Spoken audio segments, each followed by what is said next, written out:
I'm Niyc Pidgeon, positive psychologist, best-selling Hay House author, and triple certified success coach. And in today's episode of the show, we're talking all things positive psychology and how you can lead your most successful, fulfilled, and happiest life using these really simple tools. 3, 2, 1.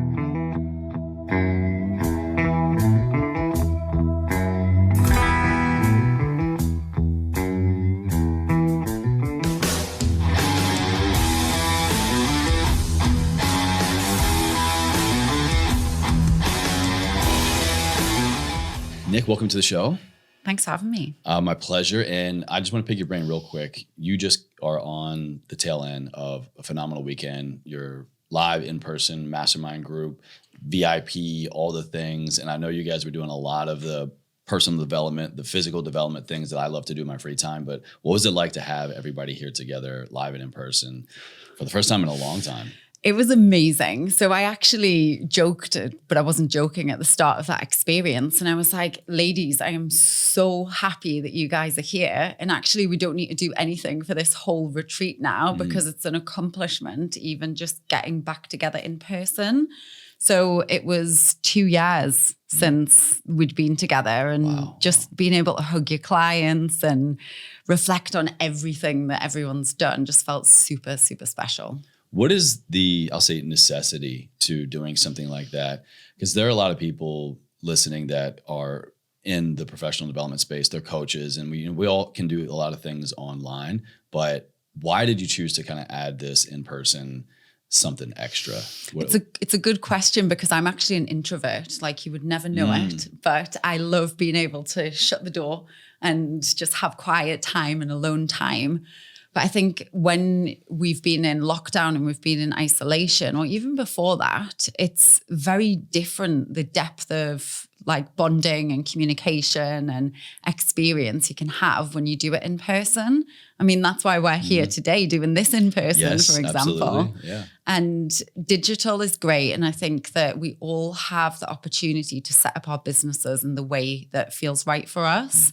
So I really love doing a blend of the two things. I love having the consistent kind of week by week, day by day digital because it's so easy. The tried and the true, the classic, the touch points, the accountability, the curriculum. Yeah. Exactly. And then twice a year, hopefully, fingers crossed from now on again, we'll go back to doing that in person because it allows people to really step back from their businesses as well. So these are like alpha females. They're like crushing it. They're doing like millions and multi-millions in their business.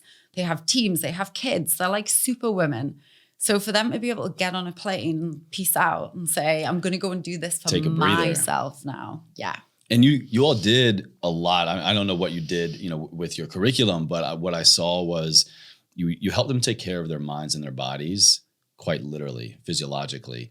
Why and how did taking care of the body become as an important thing for the mind in what you do personally and how you help other women do the same? It's a good question. So I basically tried my hardest to throw them in the ice baths that you and I go in. Did anybody join the 6-minute club? In. No. I do 6 minutes, but they wouldn't even go in, which was funny. One of them booked it. And then at the last minute, she was like, nope. I'm not doing it. She saw it, but then didn't do it. I promise you. It's so good, right? It makes you feel so clear and just so on. But I've really known the importance of looking after your body and your mind for many years. So my background is in positive psychology and my specialism in that is actually in physical activity. Interesting. Yeah. Okay. And I came to a psychology path from a career as a personal trainer. So I'd started to look at people's health and fitness goals and how they can feel better because of them. And what I was seeing in my personal training sessions was that people were using me as a counselor. So they'd come in and they'd be like, Niyc, I've got this going on. And through that combination of like the physiology in your body and then talking and activating your mind as well, they were all moving their body and moving their mood too. Yeah. So I went and studied it. So I studied psychology at university with sport and then positive psychology. And we really looked at this idea that psych isn't just neck up. So it's not just about your brain. It's actually about your body as well. And we see that there's a lot of emotions and traumas that get stored in our body. Oh, yeah. And body keeps the score, right? Totally. I love that book. I'm re-listening to the audiobook now for the third time. And even now I'm like, wow, I didn't comprehend anything the first 2 times. Have you read The Body Says No? No. Is that like a little spin-off? It's not by the same person. It's by Gabor Mate. Amazing. What was it again?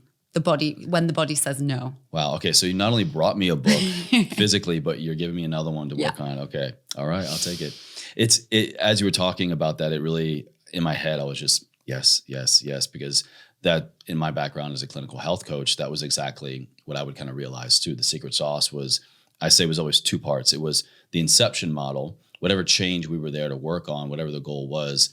I realized that I had to get them to realize it themselves, and the plan had to kind of come from their own volition.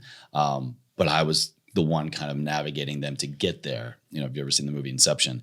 And then the second part was the physical stuff. Really, we know that to be true, and we know that's important. And there are a lot of different modalities in terms of strength training, mobility, flexibility, ice bath, sauna, all the things that take care of the body. But that is so unique and personal. What really needs to happen for the adherence, for the change that people are wanting and to have for the rest of their lives, that psychological component has to be there.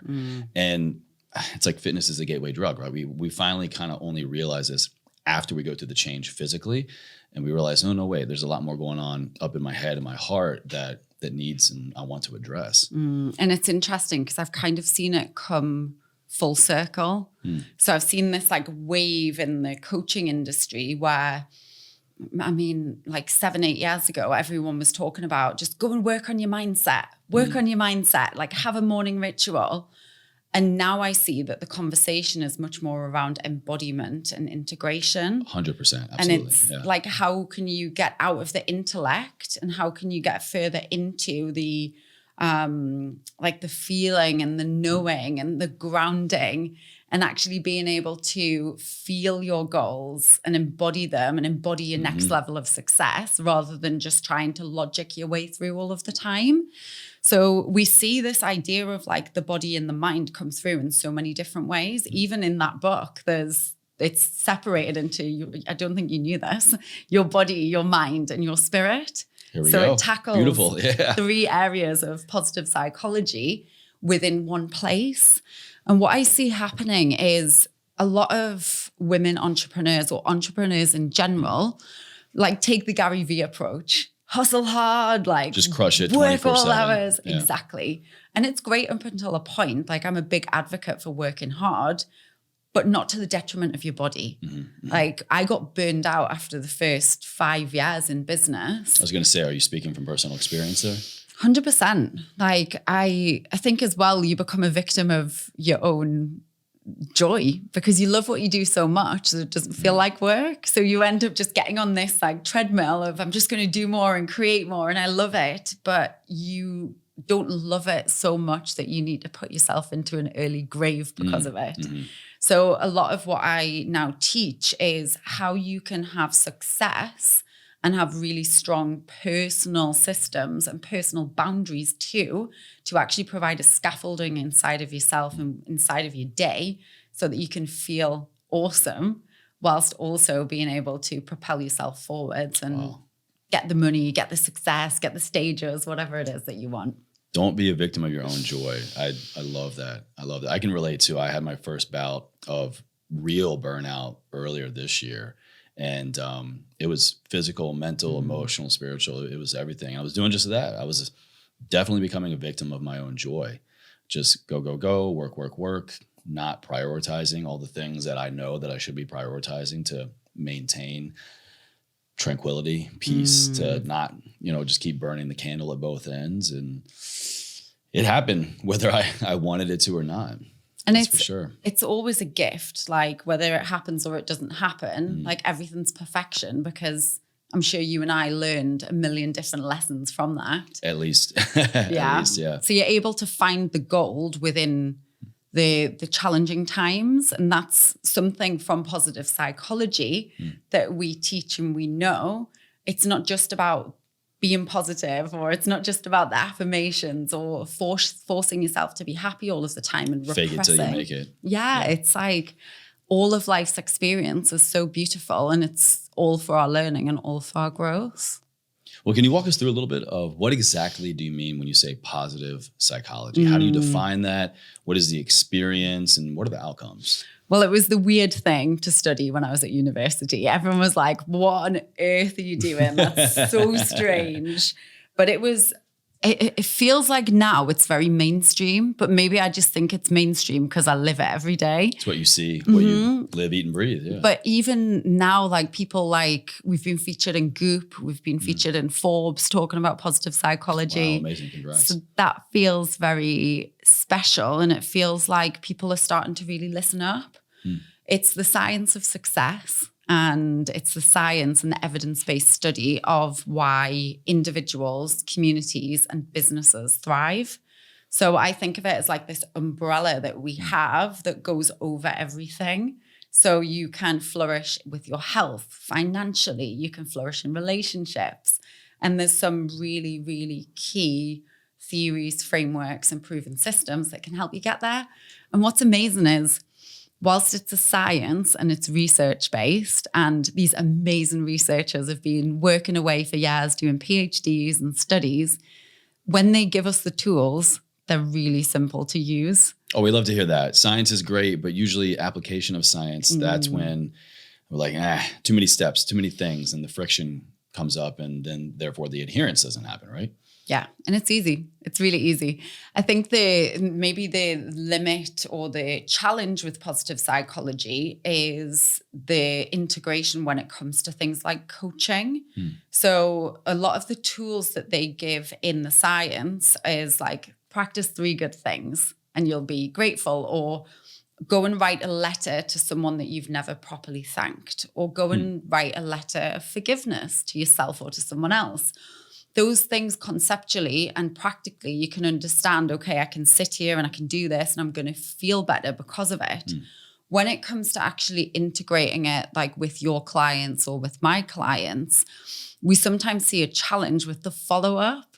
So like the tool is set in stone. Usually it's like, do it this way for this length of time and ask these questions or fill it out in this way. The formula, basically. Yeah, there's a formula. The process, yeah.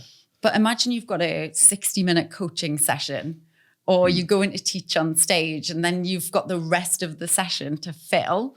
I used to think to myself, what am I going to ask? What am I going to say? Once I've given the intervention, do I need to go and give them another one?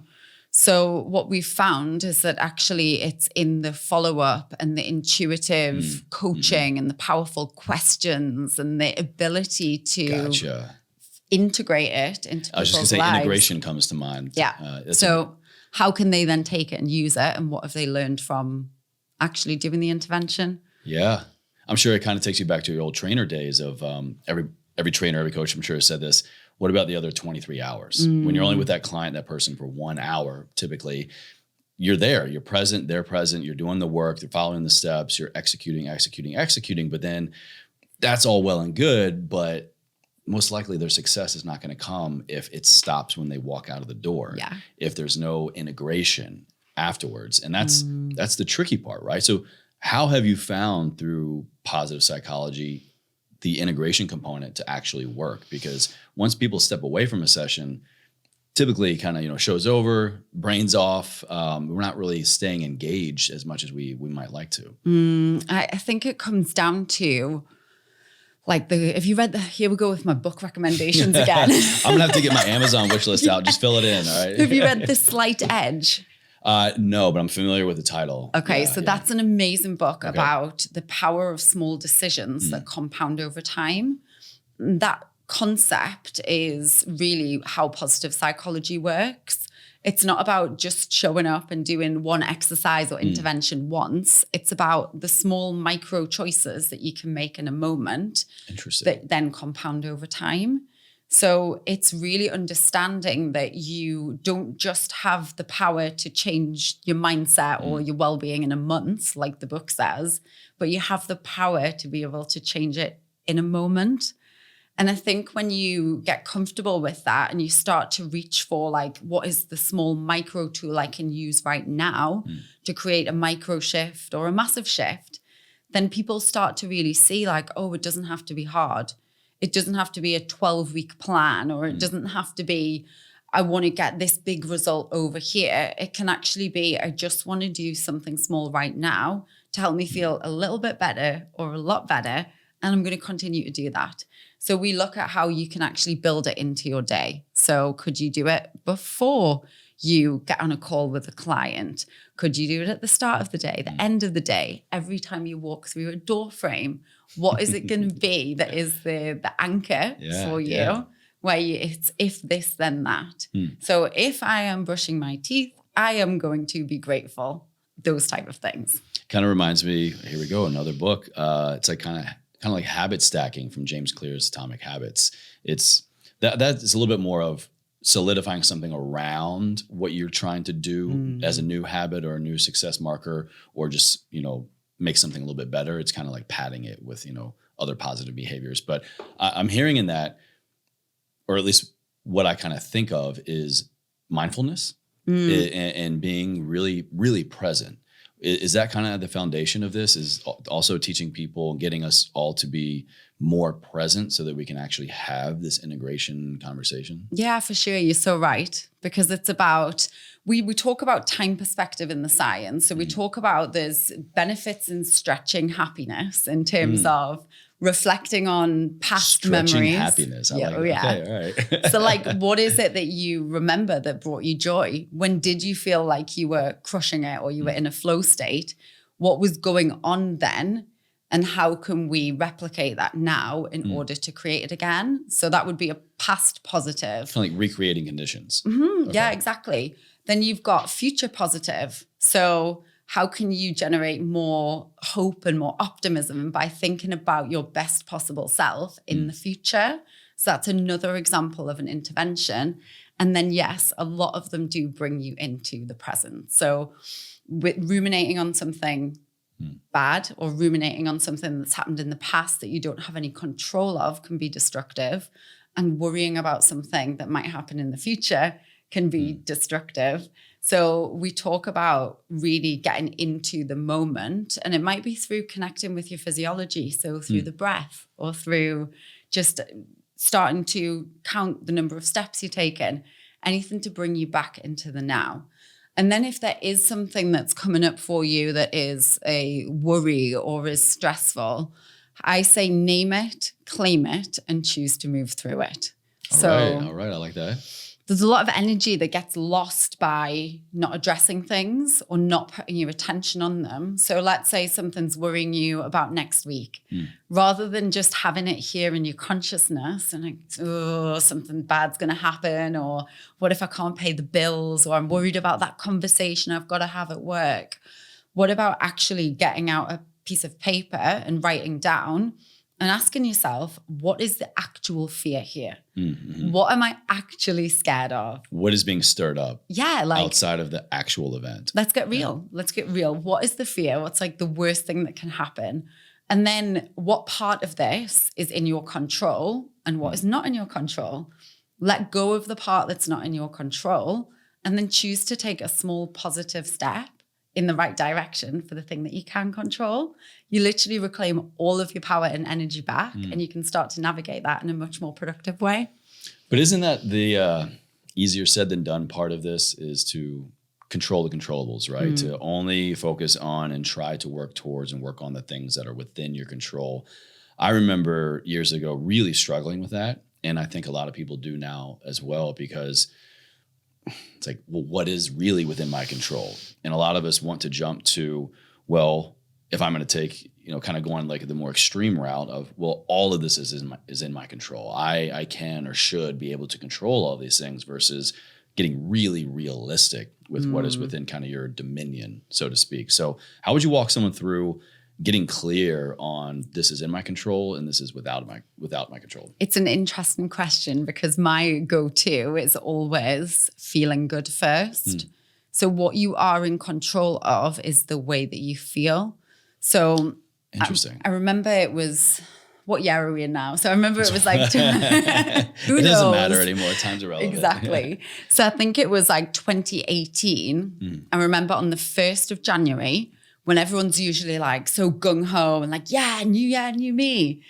I was having a literal panic attack where I felt like someone was sitting on my chest and I was like, oh my God, something bad's going to happen. Oh, no. And I just had this like pending sense of doom. And I was like, what is going on here? So I did this process of naming it, claiming it, and choosing to move through it. And the thing that was coming up for me was at the start of this new year, I was deciding to leave a relationship that I'd been in for a long time. I was deciding to move continents and change my living situation. It's like every life experience you could change. Pretty It sounds much like you were everything. changing. Yeah, like wow. don't do things by halves. Hey, she doesn't half-ass anything, everybody. It's all or nothing. Yeah, so I was in that place of like, what if? Like, what if my business fails? What if it's a bad decision? So I did this process and I realized, okay, right, what can I control right now? The way that I feel. So even though it was like lunchtime, I went and did a morning ritual. And a morning ritual might take you 5 minutes. It might take you a couple of hours. Can I ask why? Why did you choose to go to do that first?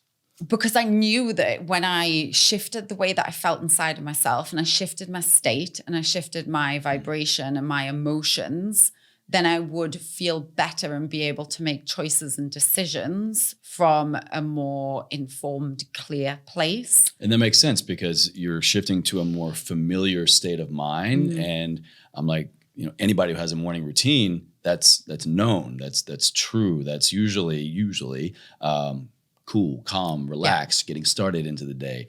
I like that. That was a really powerful transition, I'm sure. Yeah, it just made everything feel more manageable. And I think after everything the world has gone through in terms of the changes, a lot of us have struggled with how to manage things, with the fire hose of information that comes at us with different changes. To say it at least. Yeah. So if you feel like you're more capable, then that has to be a good thing, right? And you can do that just by having some simple practices that you use for yourself within the day. Okay, so that brings up a unique question here for me. The fire hose that is influence, that is attention, that is news, that is so much more than what it used to be, I think, in the last 1 to 2 years. So through the lens of positive psychology, would you recommend us kind of to get better at bringing more mindfulness and awareness and, control the controllables kind of thing to that moment when we're feeling the overwhelm, when the fire hose is just all on us? Or how can we use positive psychology to maybe choose which fire hose we're drinking from to shut it off entirely? Is that a controllable, basically? Yeah, that is as well. And there's some big theories and some big shifts that you can make using the science. So, for example, the growth mindset theory, and that was created and researched by a lady called Carol Dweck. And she looked at kids originally and looked at what it was that made them successful or unsuccessful, and found that this idea of a fixed mindset was actually very detrimental to both children and adults. So the fixed mindset is one where you focus on things being absolute success or absolute failure. So it's a very kind of all or nothing Black or mindset. white. Exactly. Yeah. So imagine you think that you've got an expectation of something, and then all of a sudden it doesn't happen and you come crashing down inside. Everything's gone wrong. It's a total catastrophe. Been there. Yes. Nothing's ever going to work again. So the growth mindset, on the other hand, teaches that the process is actually valuable along the way, and that there's so much joy to be found in the journey. And when we trust the process and we focus on that small positive change and we look for how we're learning and growing, then life feels, and the experience of it is way better. So instead of focusing on what's right or what's wrong, how can we focus on, okay, today I'm doing my best. Today I'm just going to feel a little bit better. Or even if I'm having a bad day, that's okay. Because I know that in the grand scheme of things, like it's a million different shades of gray rather than the black or white. So I think that those big mindset theories are really important to remember, as well as the smaller implementable tools. Can someone start with this? Can someone dive into positive psychology, work, training, or how do I want to say this? Is there like a reverse integration? Is there a preliminary integration? Is there work before the work, basically? Can anyone from any baseline jump into this and get benefits? Yes. So the good thing about pos psych is it is all of the things that your granny used to teach you. She taught me a lot. Exactly. She did. She taught me most things I know. That's for sure. If you think about like what your grandparents and your parents used to say to you, they would say, Nicola, you need to be thankful for what you've got. And it might come in a like telling me off kind of way, but ultimately the sentiment's the same. For me, it was usually Chase, stop starting fires. I love it. Who gave you that lighter? Oh my goodness. I wonder if there's a positive Stop psychology tormenting tool your for brother. that. I'm a pyro at heart, apparently. I love it. So positive relationships, like how can you and your brother coexist? We start fires together. Yeah, it's amazing. We so did finding a lot. common ground. I love it. So yeah, it's for anyone and it's for kids as well. So one of my favorite things is like let's say a mum or a dad comes and starts to work in positive psychology. There's this ripple effect that goes out far and wide where the kids like get on their phone and they're like on Facebook or on Instagram showing everyone them doing their gratitude rituals. Kids doing this. Like little 5-year-old kids. Wow, I believe it. So it feels like that's a real like opportunity for a ripple effect to go out far and wide, because the research shows that, let's say you're a positive psychology coach or you're teaching me positive psychology. Yes, obviously that helps me, but then I go and talk to someone at the store or stand in the line at the dentist. It also impacts them because of how I now show up. Yeah, how so? And like quite literally your presence? So it's called emotional contagion. And emotional contagion? Yeah. So positive things are contagious. Oh, yeah. Who'd have thought? Oh, yes. I thought.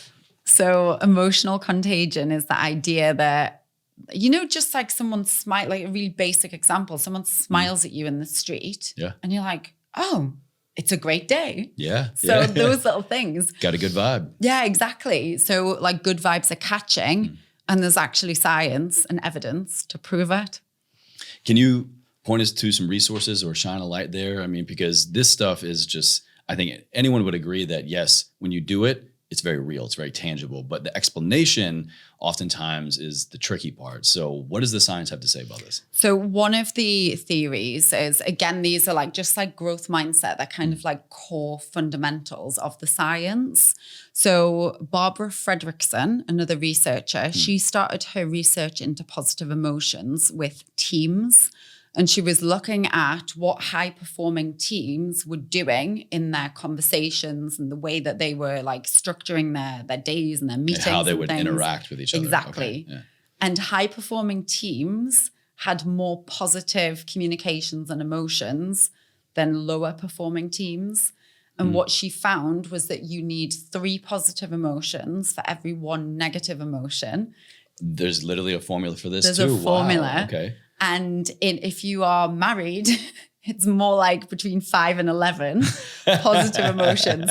So when you think about that, and there's actually a test that you can do, like a free positivity ratio, you think about what would be the impact of not just increasing your positive emotions, but also starting to decrease the things that make you feel negative emotions. Excellent point. Yeah. And doing both sides of that spectrum, because what we know is that positive emotions open up your thinking. So they broaden and build. They help you build relationships more quickly. They help you solve problems more easily. They help you reach your goals faster, as well as obviously helping you feel better. Yeah. So that's a area of the science where positive psychology is looking at how can we create more opportunities for people to shift the way that they feel. And positive emotions don't just come from thinking positive. And I think that's an important distinction to make. Please say that again. Yeah, it's very important. We're not trying to force people to feel 100% happy all of the time. It's impossible. And I think when people start to think that they have to do that, they lose the joy and the fun in their life because it feels like a lot of pressure. So just like I mentioned before with this idea of like finding the gold within the challenges, some of the interventions look at finding meaning and purpose through hard times. And that can help you experience positive emotions too. Absolutely. So it's like multiple different routes to the same destination of well-being using all of life's experiences. One thing that has helped me immensely, I think we're on similar paths here, like we were just saying, so many different routes to get to the gold here, so to speak, of a good quality, meaningful life for us and everybody around us, is over the years when I have shifted my mindset to really adopt a lot more kind of like the stoic philosophy, I really gravitate towards them, but it's helped me because I struggled a lot with, that's what I thought I had to do. I just have to think more positively. I have to be positive all the time. And no matter what, I can't let anything bad affect me or even tolerate bad things in my life. And that's not maintainable because what's going to happen? You're going to feel great one day. You're going to feel like shit the next. You're going to succeed one week. You're going to fall flat on your face the next. And so for me, what I'm getting at here is this more of an approach towards neutrality when looking at the person, places, things in our lives that then can be like the springboard to positive thinking, to positive psychology? Do we need to first kind of adopt a neutral approach to these things to kind of help break us down before build us back up, so to speak? I love that question. And I think what comes up for me is like the energy, first of all, of non-judgment. So being in the energy of like, okay, so this is what it is. Now, how do I respond? Like, is it true what I'm seeing and experiencing here? And what's my opportunity? So non-judgment, and then also curiosity.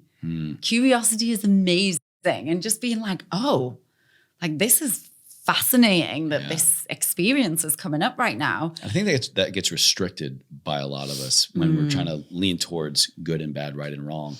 We kind of feel bad for being curious sometimes because it kind of butts heads against what we think we're supposed to do, right? What we think we're supposed to do. So or maybe I'm just speaking for myself. Yeah, no, it's so interesting because you hear a lot of people saying like, what should I do in this situation? Or like, what am I supposed to do? Or like, what's the right way to do it? And actually the right way comes from our own intuition. And it comes from us tapping into that place inside of ourselves where we're getting curious around what it is we get to learn and how it is we can grow. And I don't think it's going to be the same for any of us all of the time. Oh, I love hearing that. Love hearing that. Okay, we're good. There's frameworks, yes, and there's systems and there's steps and questions, but we're applying them to humans. And then we look at how each of us grow, and you might do the tools today and then you might do them in a year's time and they're the same tools, but you've evolved. So your experience and your learning is so different because of that. Yes. I think you just kind of summarized the last probably 2 years of my mindset work and growth. Absolutely. And that's another thing too, I think is so important to point out. While yes, our path to a positive life, our path towards all the things we've been talking about is highly individualized. It is still, I would say, necessary, but at least it feels really good to have these kind of mirroring experiences with other people just to kind of know, oh yeah, I'm not alone. Oh yeah, other people are not questioning the path, but are staying curious. Yeah. And I feel so much of that comes through us being honest about what isn't working. Like some of the experiences that I've had in my life have been really, really challenging. And people are really surprised when they're like, but you're a positive psychologist. Like these bad things happened. Or you had a day where you didn't feel good. And I actually used to beat myself up and I used to feel wrong for being a positive psychologist that didn't feel positive all of the time. Oh, okay. So you're human. All right. Yeah. Thank you for pulling back the curtain there. Yeah. And I think maybe it's getting older or maybe it's like diving deeper into the work. I really realized the value of us being able to say to each other, like, this was hard and here's what I did that worked to kind of navigate through it. The next book that I'm actually writing is a positive psychology informed approach to suicide prevention. Wow. Okay. And I lost Very specific. Yeah, I lost 3 of my best friends to suicide. So for a long time, it felt like I was kind of dodging the conversation. I'd had this personal experience over here and my work was over here. And then I realized like what more of a like special, profound impact than to put these two things together. Your life experience. Yeah, exactly. Absolutely. And the science to help people who are really struggling and suffering. Wow. So it works no matter where on the well-being spectrum you're at. Well, kind of getting towards the end here, this has been very intriguing and fascinating and fun for me. Before I get to my final question, I want to ask you, again, speaking of the science, when it comes to our wellness, when it comes to a lot of things we've been talking about, there's 2 buckets, right? Quantitative data and qualitative data. They're the things that we can measure. You know, my Whoop, my Apple Health. I have a Whoop. 2 years strong. I love this Amazing. thing. Such a great guide. It keeps me So curious good. about my human potential every day.